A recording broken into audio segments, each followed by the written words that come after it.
Bilang bahagi ng patuloy na pagsusulong ng malasakit at serbisyong makatao, nakiisa ang Isabela Police Provincial Office sa bloodletting activity na isinagawa nito lamang ika-23 ng Hulyo taong kasalukuyan katuwang ang Philippine Red Cross sa One Dialysis Center, City of Ilagan, Isabela.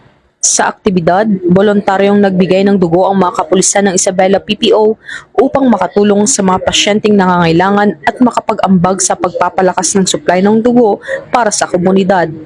Ayon kay Police Colonel Manuel B. Bringas, Provincial Director ng Isabela PPO, ang aktibidad ay sumasalamin sa tunay na diwa ng paglilingkod ng bawat pulis.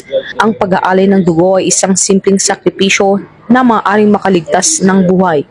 Hinihikayat ang ating kapulisan na patuloy na makiisa sa mga gawaing makatao at maging huwaran ng malasakit sa ating komunidad sa pamamagitan ng pagkakaisa at pakikipagtulungan ng ating mga partner agencies.